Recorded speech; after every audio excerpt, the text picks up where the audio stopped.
Hello and welcome everyone. We are just gonna wait a few minutes and get everyone logged in, and then we'll start the presentation.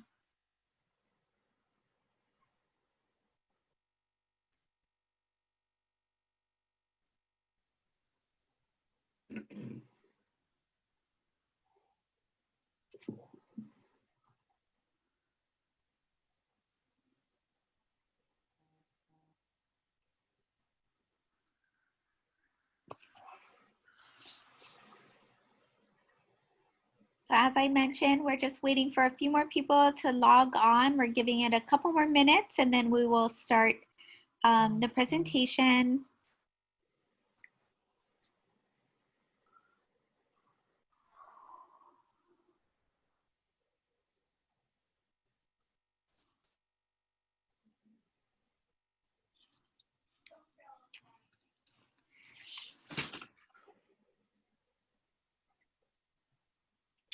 Okay, I'm gonna get started.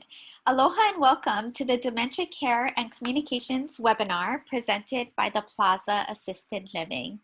Thank you all for joining us today. My name is Ray Waitman, Community Relations and Sales Support Director for the Plaza Assisted Living. The Plaza is Hawaii's largest senior living provider in the state of Hawaii. We have 6 communities on the island of Oahu, including Punch Bowl, Waikiki, Moanalua, Pearl City, Mililani, and most recently, Kaneohe. We offer independent living, assisted living, memory care, and extended care programs. We are here today to help families and caregivers with strategies on dementia care and how to communicate with someone who has dementia. Before I introduce our presenter, I want to inform you that we will be having a question and answer session at the end of the final presentation. You will be able to utilize the chat button at the bottom of your screen to ask any of the questions, and we will go ahead and respond to them. If we don't get through to all of the questions, we will have a screen up at the end of the presentation with our contact information. So feel free to email us and we'll go ahead and get that question answered to you folks. One other thing is we are recording today's presentation, so we will have a link on our website no later than Monday, June 15th. I would like to introduce our presenter today, David Troxel. David Troxel is the co-author of 6 influential books on dementia care, including the new book, The Best Friend's Approach to Dementia Care with Virginia Bell. He is a past executive director of the Santa Barbara Alzheimer's Association and has been on the executive board of the American Public Health Association. He is currently a writer and a consultant in the field of long-term care and serves as a dementia care consultant for the Plaza Assisted Living in Honolulu. Thanks, David. Well, thank you, Ray, and aloha to my Hawaiian friends here on the webinar. This has been part of a series, I guess, number 2 of 3, and I did remember to wear my aloha shirt this time. Last time I'd forgotten and was in my California shirt, and I'm wearing my purple shirt in honor of the Alzheimer's Association. It's great to be here. It's a bit of a rainy day here in Sacramento. I almost feel like I'm in Hawaii right now with kind of a hot and humid rain. I look forward to being with you in person, Ray, and all of you, hopefully later this year and when better times are ahead. Today, our webinar will focus on another, I think, very fascinating and challenging part of being a dementia care partner, namely communicating with people with dementia. So in the webinar, we'll do a brief overview of communication and dementia, including a discussion of what I call the 3 A's. I'll tell you more about those in a moment. I'm just going to take a moment and talk about one form of dementia that is very much related, sadly, to communication and the loss of communication, primary progressive aphasia. And then we'll get into probably the part that most of you will be waiting for, some communication do's and don'ts, how we communicate to somebody with Alzheimer's and other dementia, particularly when they are having this loss of language. A topic that is near and dear to my heart because it is so interesting with lots of ethical considerations that we could probably, Ray, do a whole hour on truth-telling and dementia, what to tell mom, what not to tell mom, are kind of little white lies permissible and under what circumstances. We'll also talk about the best friends approach together with my wonderful writing partner, Virginia Bell, having written a number of books on the best friends approach. I'm so proud that The Plaza Assisted Living is I guess the only organization in Hawaii that is actually a formal best friends program that's adopted the work I've done. And we'll talk about how one element of this best friends philosophy, namely life story, can help facilitate communication. And then we'll end, as we are doing right now, with some of the challenges right now with the COVID situation. So we packed a lot in this hour, and I'm going to hope to kind of zoom through it here. So one of the things I thought I'd start off with, which I haven't shown on these webinars before, is what I understand. Maybe LJ and the team in Honolulu can correct me if I'm wrong, but I understand this is probably one of the most downloaded pieces from the Alzheimer's Association US website, namely the 10 warning signs of Alzheimer's disease. And, you know, so many of us are worried about our memory. A lot of us click to see what's going on here.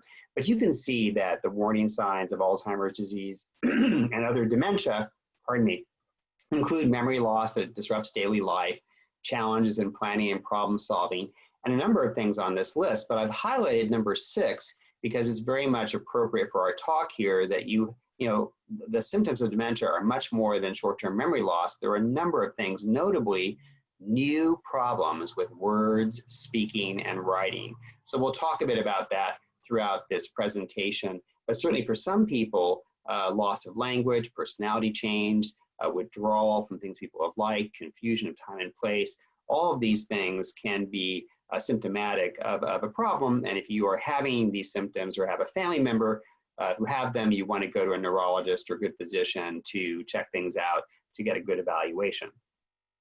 So those of you who've met me and know me know that I try to kind of add a human element to dementia care. And one of the contemporary views of dementia is that people with dementia in so many ways are just like the rest of us. They have all the same needs, emotions, and feelings. And I apply that philosophy very much to communication.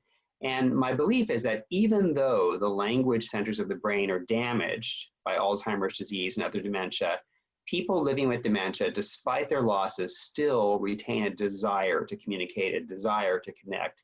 So thank you all ahead of time for being on this workshop and learning some of these techniques to kind of forge this connection. So what are some of the common concerns related to communication? And, you know, my colleague Virginia Bell and I have talked about this. Sometimes I wish, with all the attention on medicines, how we so desperately need a new medicine for dementia, sometimes I wish, gosh, if only we could come up with a pill that would somehow protect the language centers of the brain. That would be so huge for us to communicate better with people living with dementia and understand their needs. But of course, we don't have that pill right now. So where are we?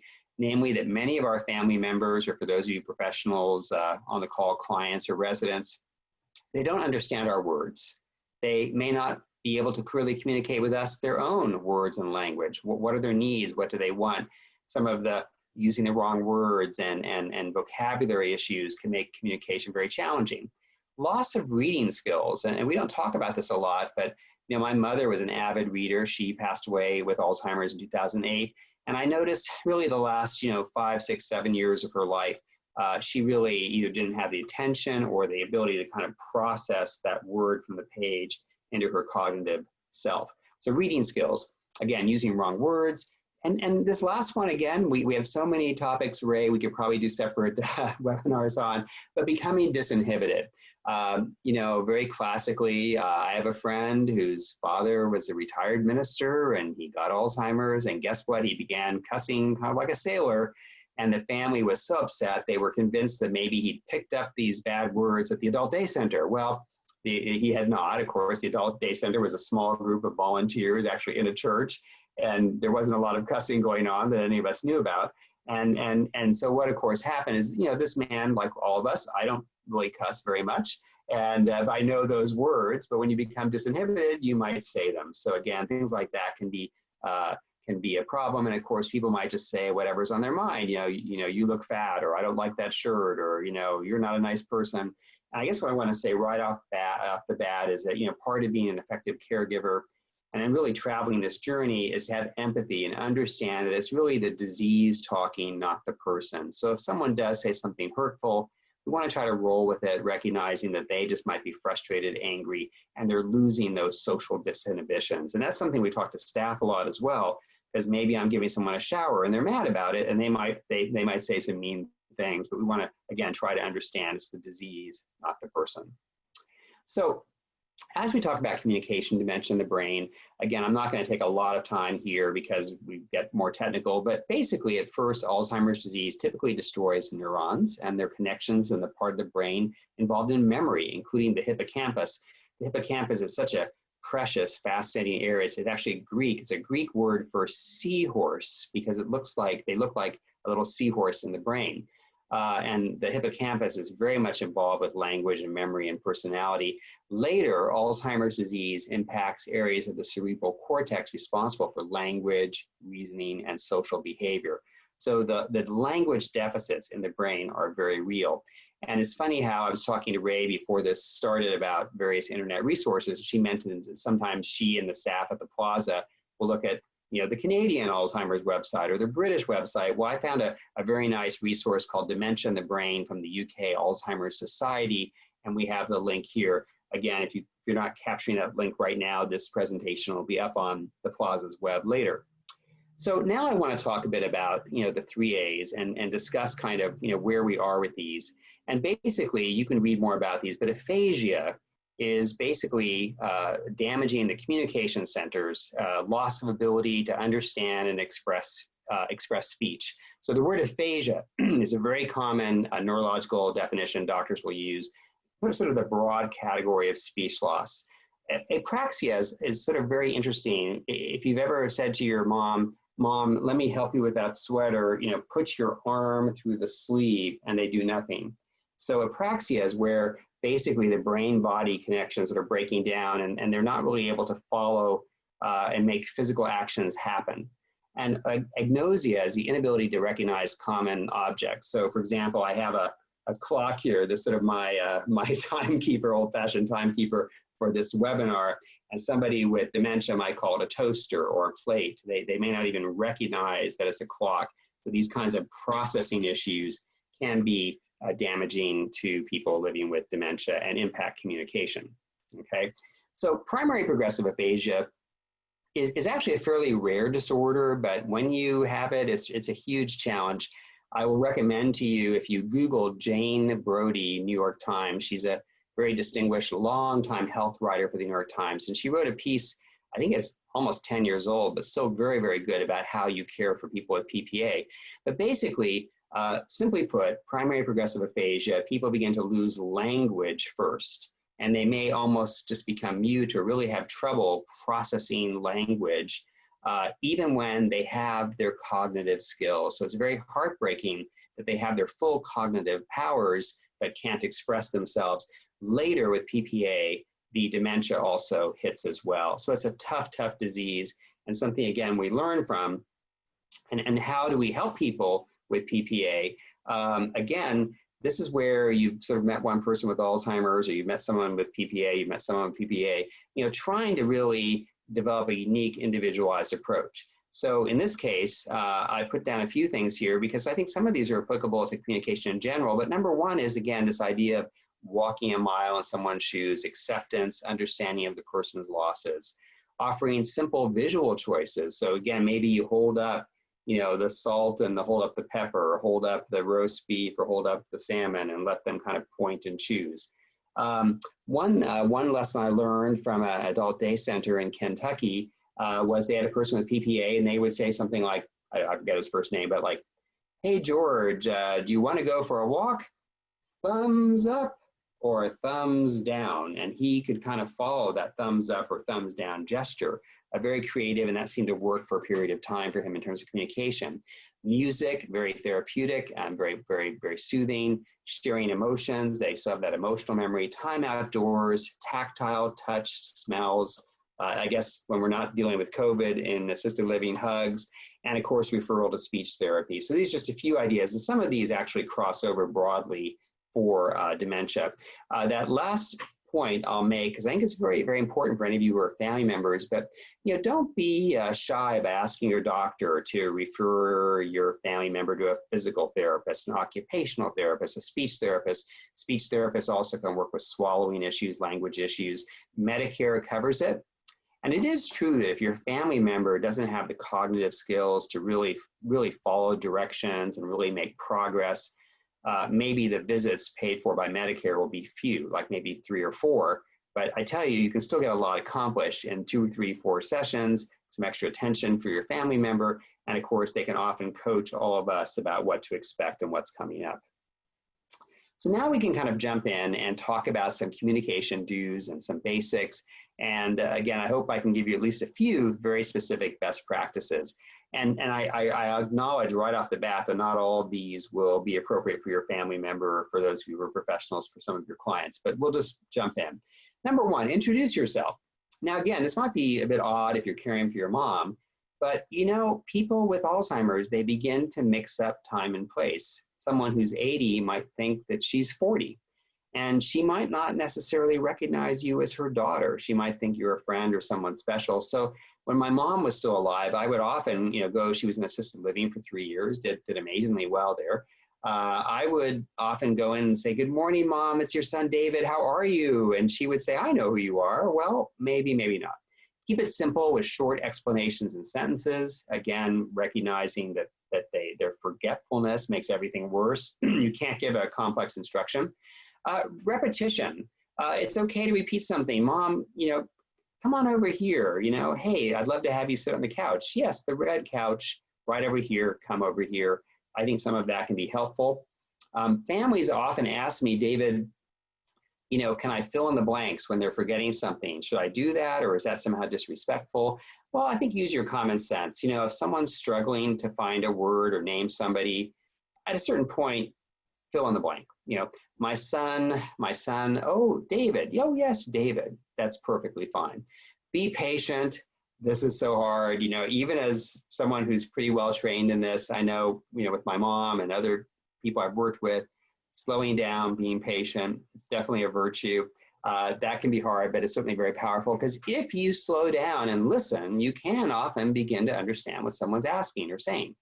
And of course, if things aren't going well, you're not following them, I think it's okay just to apologize. "Hey, Mr. Smith, I am so sorry. I'm not quite following you.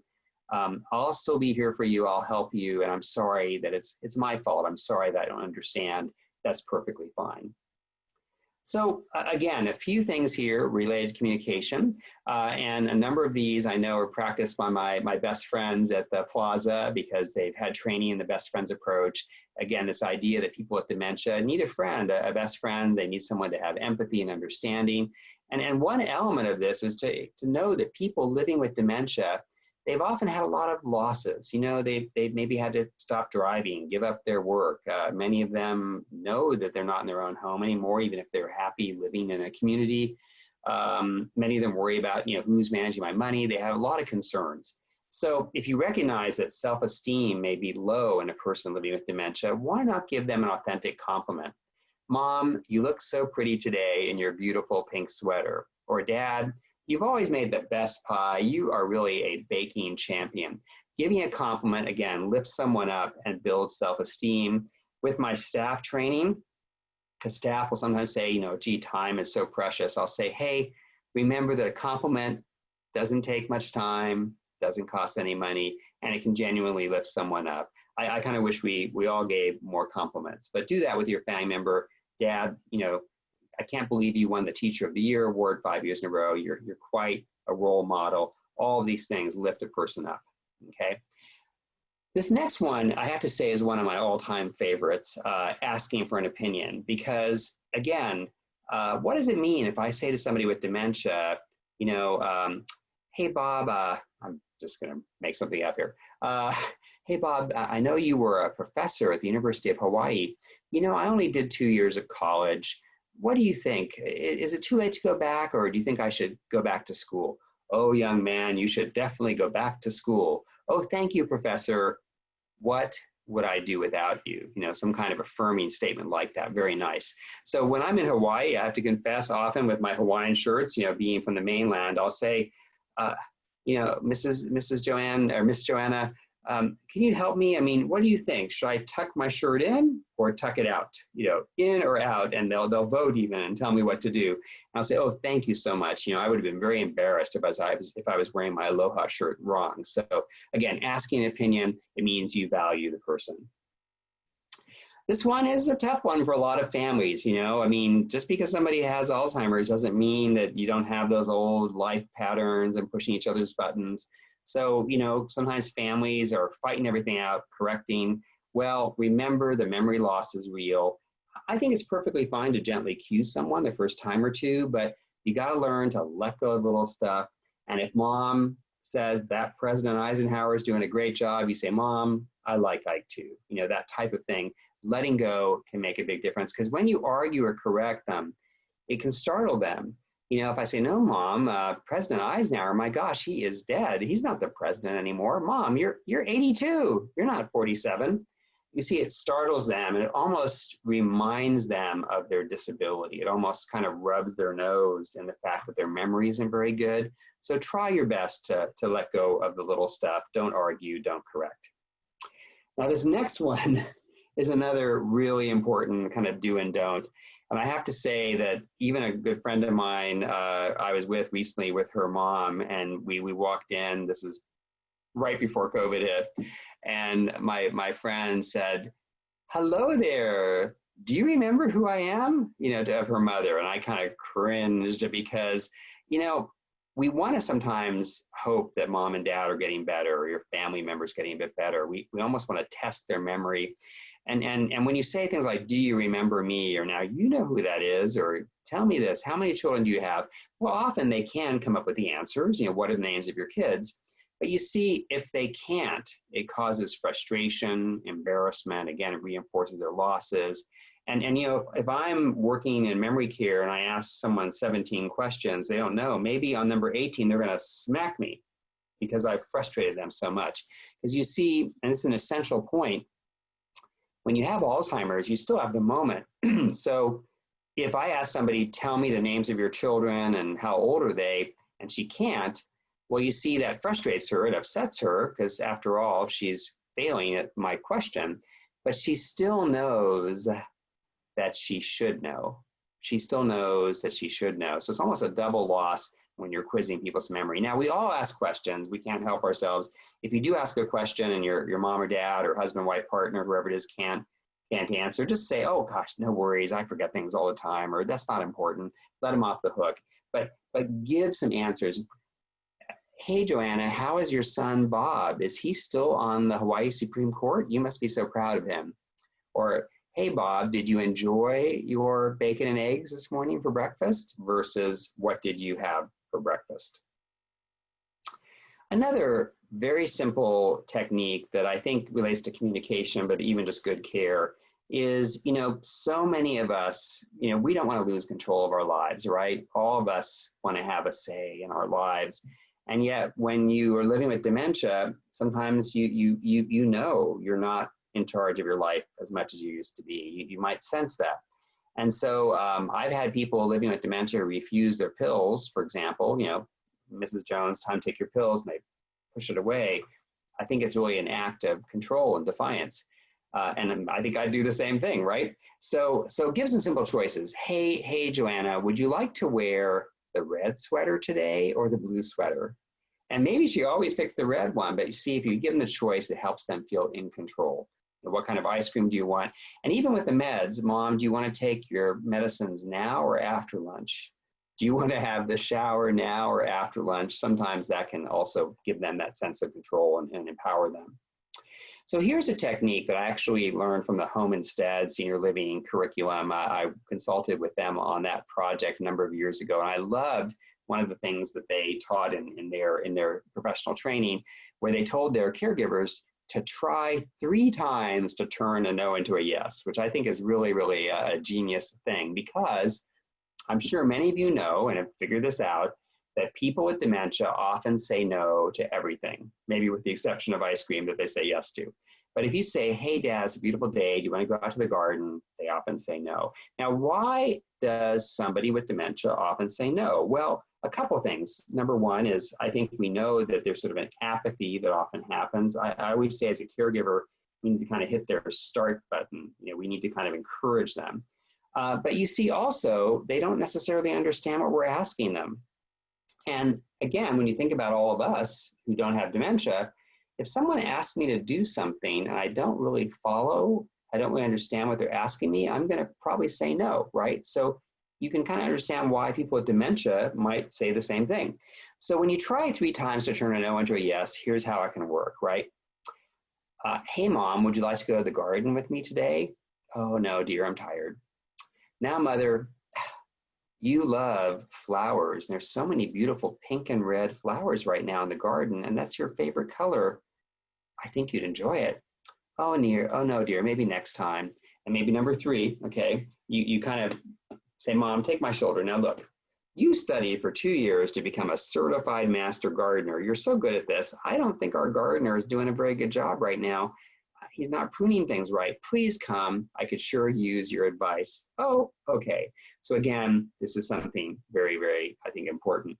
I recently got asked by a family member who called me, why does someone go to memory care versus assisted living?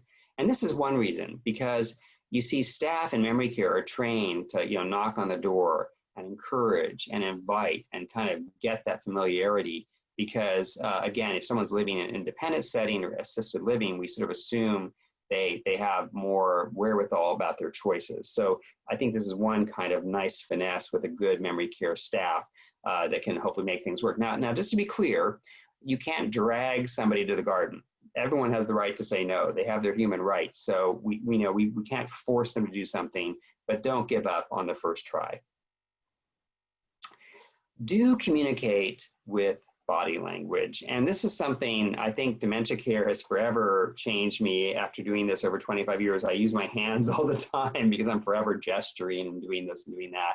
But basically, my feeling is that when somebody is living with dementia and their cognition is going down, I think their awareness of the energy of the room, their awareness of body language, of emotion goes up. And I like to say sometimes that they're looking for a friendly face. They're looking for a friendly face, okay? And in one of my books, The Best Friend's Approach to Dementia Care, I give this example of how I myself, years and years ago, got lost in Tokyo when I was there for a meeting, long before the age of international cell phones. And I know when I was looking for directions, trying to figure out my way back to the Prince Hotel, which apparently there are like 70 of them in Tokyo or something, I remember trying to kind of, who could I ask? Who could I ask? Oh, no, he looks a bit mean, or I don't know, he's busy. Oh, she looks nice, I'll ask her. So again, this idea that you're trying to approach people in that way. So do your best. And I know many of you are probably exhausted from the job of caregiving, particularly right now with COVID, but do your best to recognize that energy is important, emotion is important, smile, hugs with your family, hand gestures, affection. It does really help that person feel safe, secure, and valued. They are reading your face. And even though it's not on the slide, one of the things I'll talk about a little bit later in the presentation is sort of making that post-COVID care plan. If you find yourself as a care partner, as a caregiver, losing resilience, being exhausted, being critical, being angry, which is only human, it's really a sign this time to get some help. Get a really good, lively, fun in-home worker, find a good day center post-COVID, or again, consider residential care, because it may be time for you to get some help and get more people involved in the caregiving picture. And to kind of drive this point home, I have to say that this quote to me is so powerful, and Maya Angelou certainly did not write this about dementia, but it couldn't be a more perfect quote for dementia, where she says that I've learned that people will forget what you said, people will forget what you did, but people will never remember. Sorry, it's late in the day here in California. I'll start over.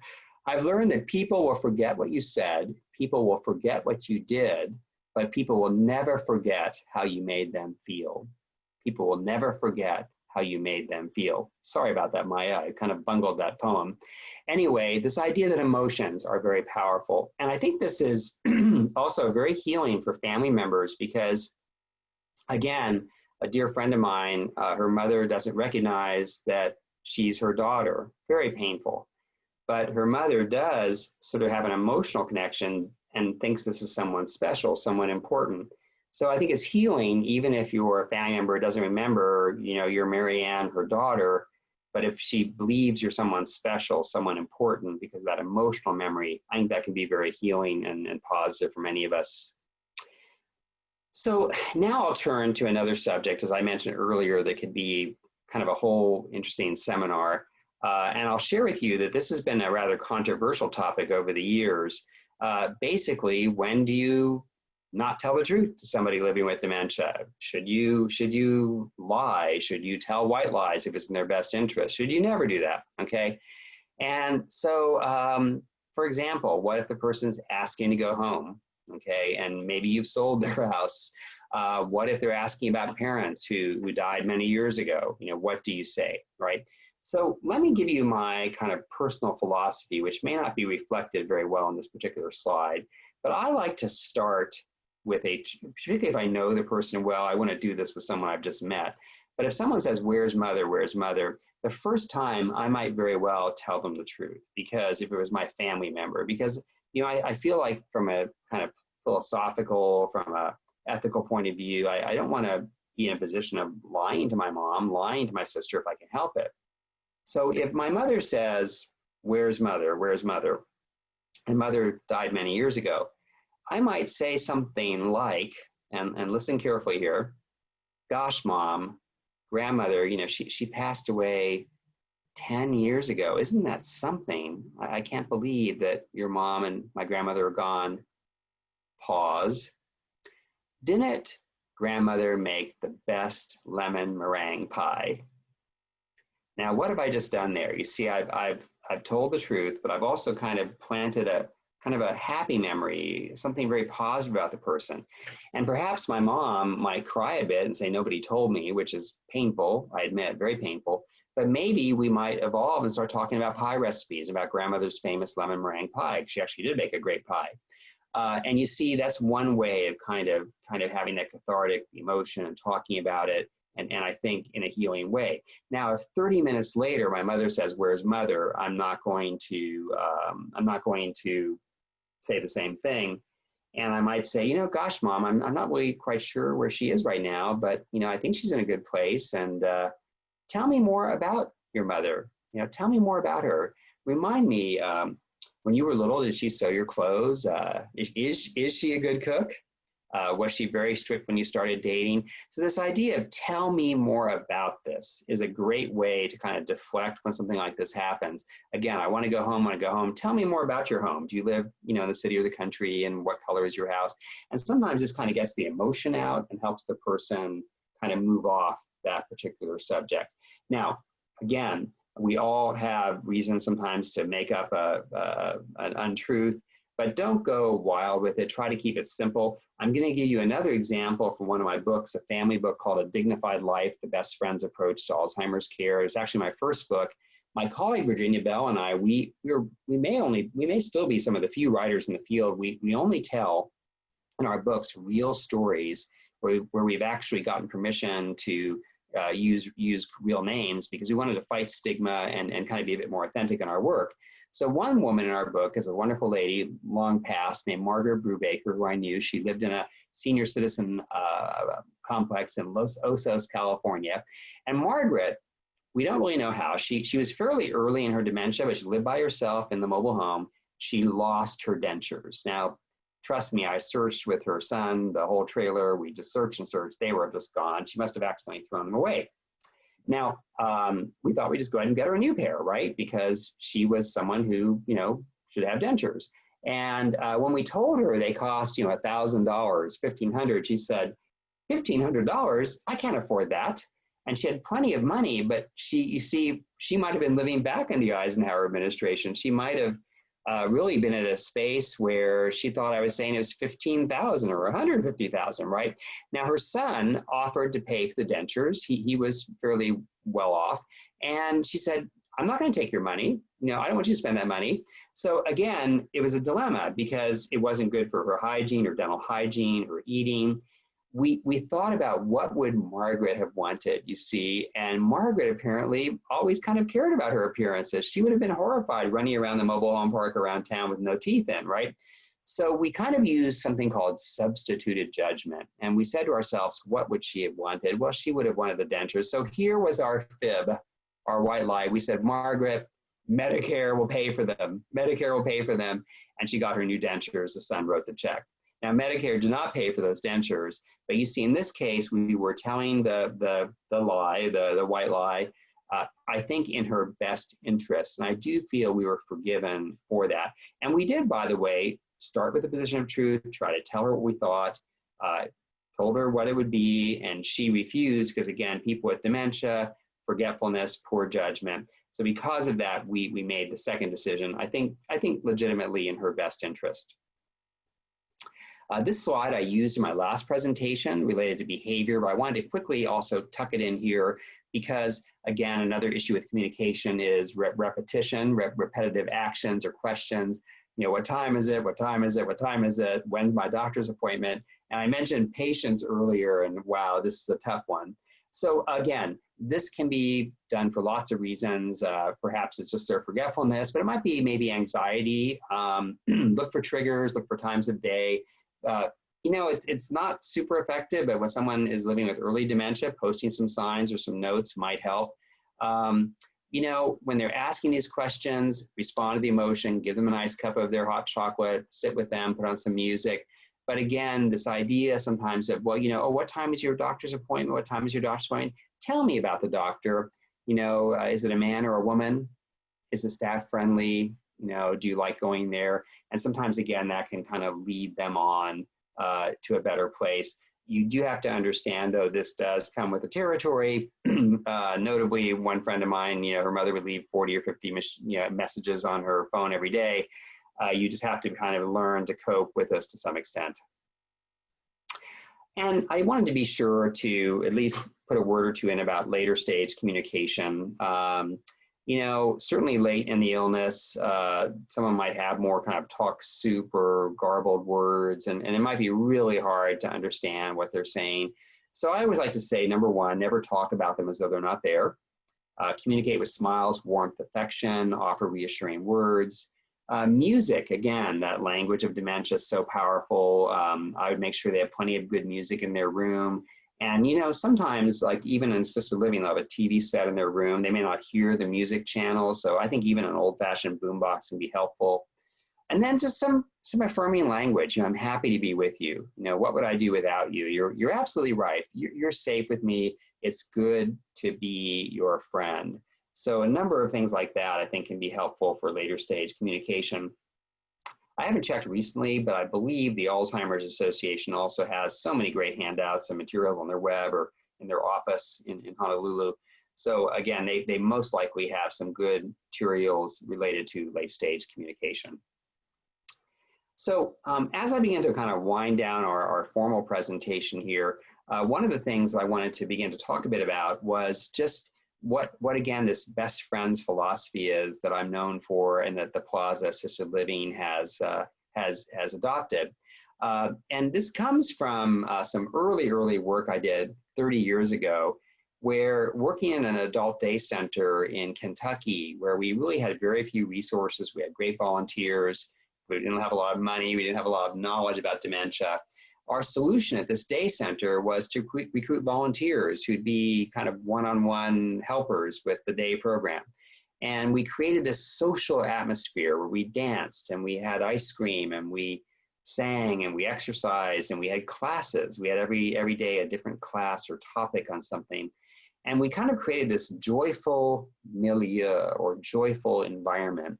And it was very interesting because the families back in the 1980s, they were using the day center just to get a break. It was almost an assumption that you couldn't really help a person with dementia change. Well, we discovered that when someone came into this rich social environment filled with friendship and fun and affection and interesting people, and we knew a lot about them, we knew their life stories so well, we found that behaviors went down, cooperation went up, happiness went up. And it was incredible. We had staff who said, I can't believe this is my mother. I can't believe she's doing all these things that she won't do for me.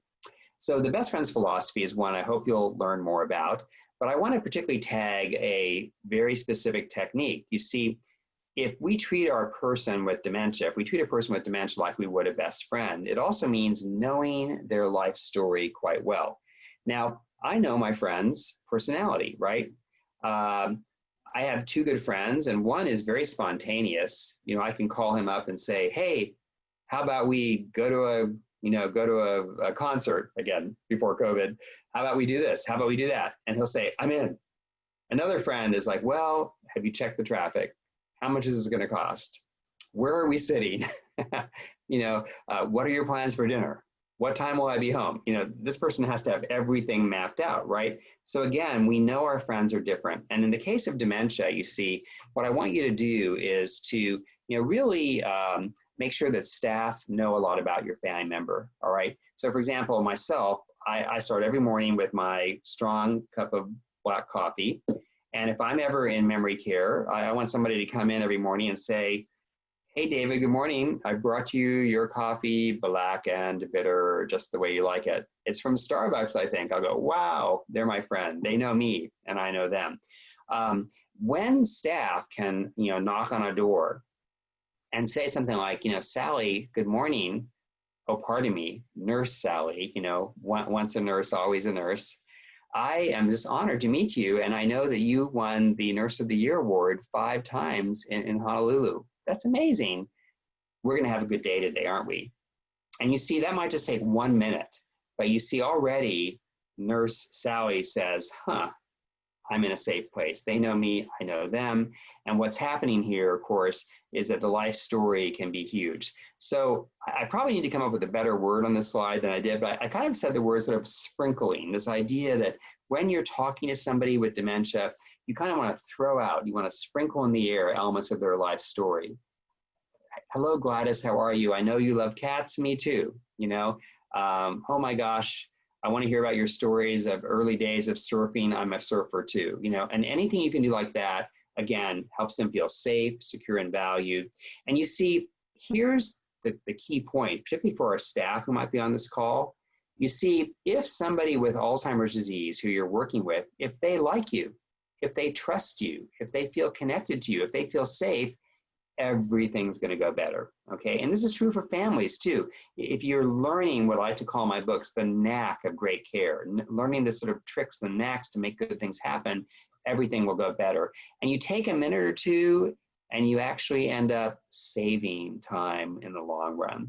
So again, all of these things are really critical related to communication. And if you begin practicing even just a few of them, I hope things will get much better for you. So as, again, we begin to wind down this particular workshop, I always like to kind of, cover a few themes I've been doing since I've started doing a few webinars for the Plaza about where we are today with the COVID-19 pandemic. It's a tough one, and I have to say that part of me is having flashbacks to 9/11 because I lived through that like so many of you on this webinar. And I remember that there was just a tendency for so many of our families to have the televisions on 24/7. There were even assisted living memory care buildings that had the TV on 24/7. And this is a problem because you see people with dementia, a little worry can grow into a big concern. A little worry can grow into a big concern. So you want to be sure that you're screening out troubling news as much as possible. So unplug the best you can. And try not to have this, because also if we're watching dire news and getting stressed, that the person can pick that up. Now, the second bullet, I think, I added recently because I've been doing a lot of stewing about this topic. My mother-in-law currently has dementia and she lives in assisted living here in Sacramento. And she's pretty oblivious to the news of the world. But what's interesting is she actually is a retired nurse and she's always loved public health issues. And my guess is that if she were a bit more cognitively intact, she'd actually be fascinated by the whole public health world of pandemics, and she'd really want to talk about it. So on that second bullet is if your family member is upset or concerned or has questions, want to talk about it, you can go ahead and do it. Just be authentic, talk with them, about the situation. Again, sort of like my example with didn't grandmother make the best lemon meringue pie? I think it's still smart to give some affirming statements and say, Mom, I have a lot of faith in those scientists. Oh my goodness. I think, these pharmaceutical companies, the government, I think we're going to beat this one. I think we're going to come out on top. And so when you kind of give that affirming language, that can be very helpful. If there are behavioral issues besides the pandemic related ones, this third bullet is also quite essential, I think. that namely, if you have a large family and you're all working with a person living with dementia, try to get on the same page if at all possible and script yourself.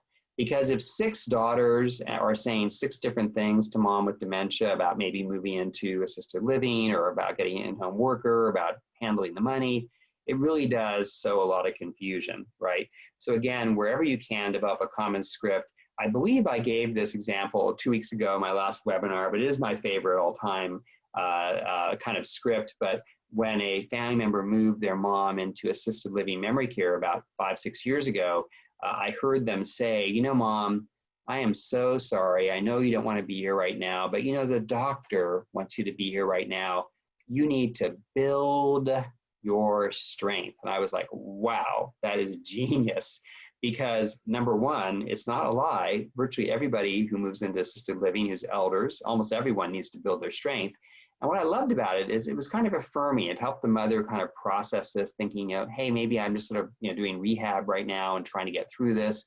And of course, what happened with her mom, as I kept up with this daughter, is after a few weeks, she sort of settled in and she was sort of queen of the hill and really liking memory care. So again, it gave her time to settle down.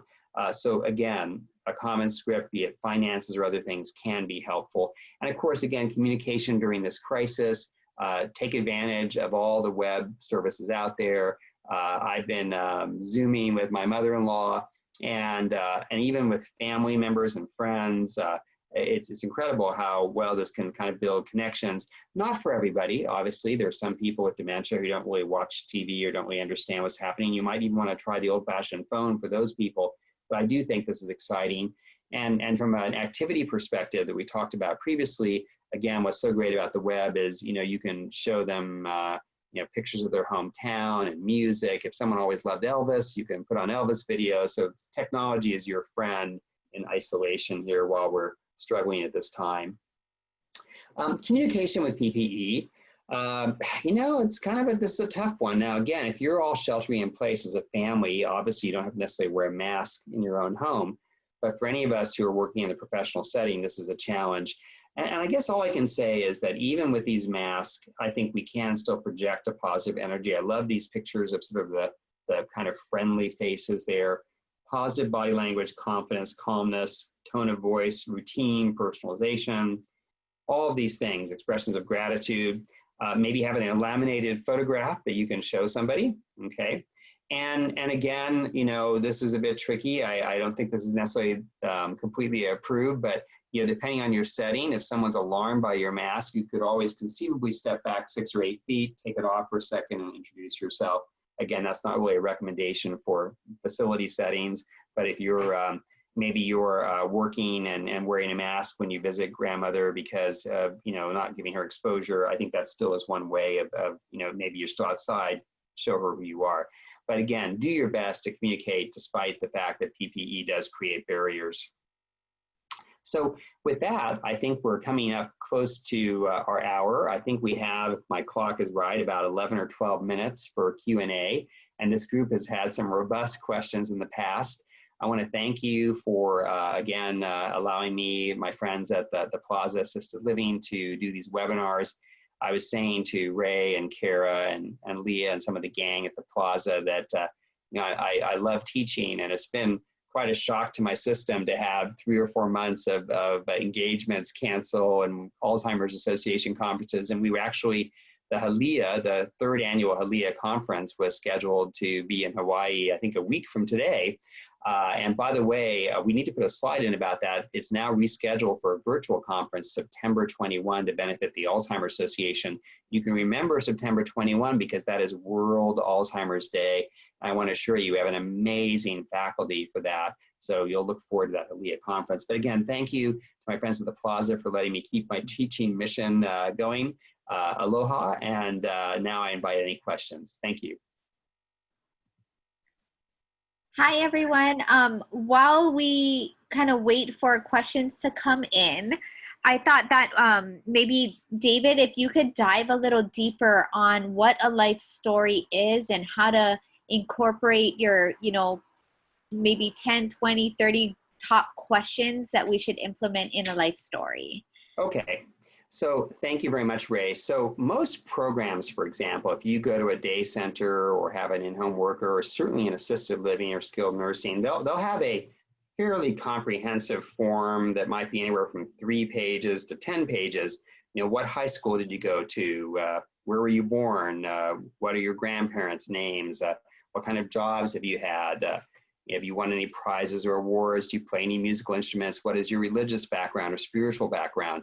So these are really, really good because my dream, Ray, is for staff in assisted living to know 100 things about every person living there.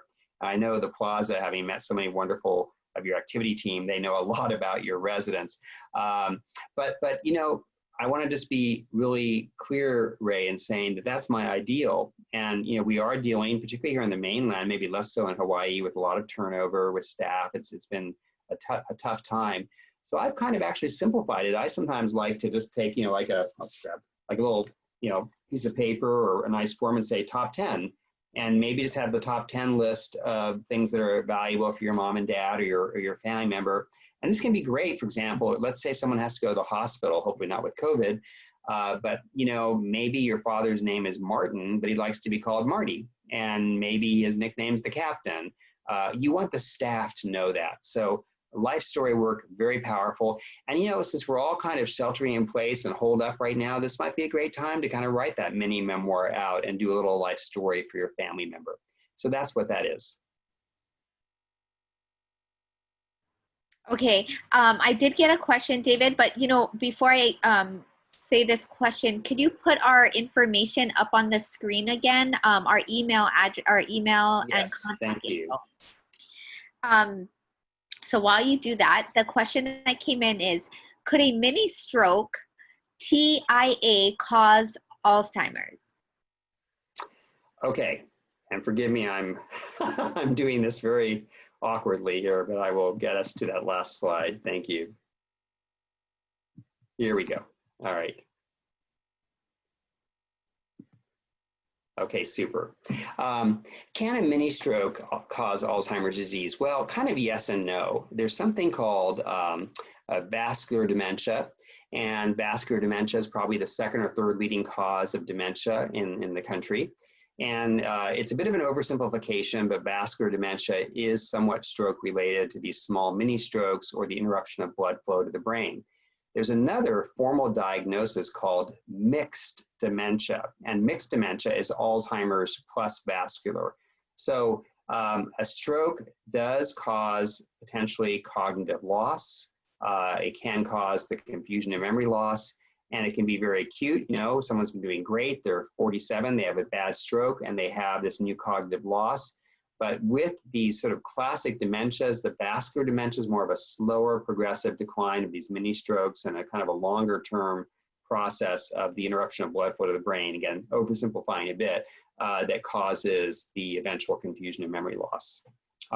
If you go to a geriatrician, a neurologist, or go to a good resource center with scans and other tests, they can pretty much tell you what kind of dementia your family member has.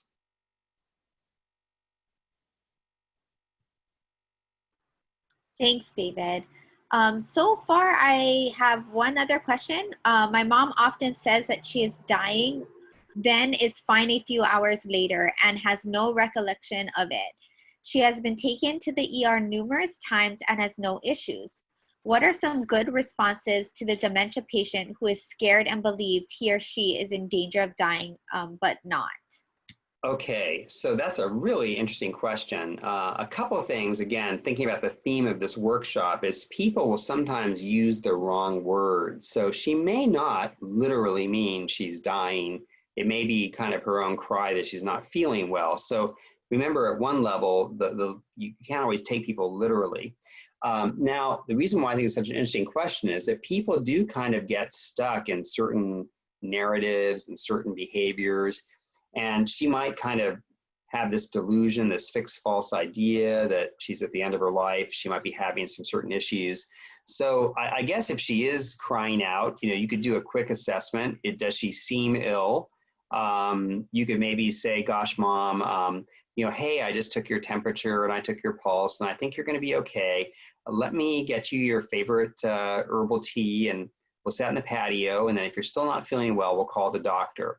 Or maybe you can call the doctor and do a little telemedicine or conversation to avoid taking her to the hospital. So I think that, she's obviously frightened and she's alarmed. Maybe she isn't feeling well because pain does go undetected in people with dementia. I want you to make sure she's not in pain. And depression. Depression and pain are the two areas we covered during the last workshop that often can really drag a person down. So do a depression evaluation, see if there's any potential pain going on. A good friend of mine who was a superb geriatrician in Santa Barbara, passed away too young, Erno Danielle. He said, sometimes, David, if I can't figure out what's going on, I might even give them over the counter like a time-release Tylenol or something to see if it is pain. So forgive me, I think I'm rambling a little bit with your question, but check for pain, check for depression, develop some comforting words, maybe try a phone call to the doctor, and those might be some techniques that will help. Thanks, David. Another one, father thinks that the daughter is his wife.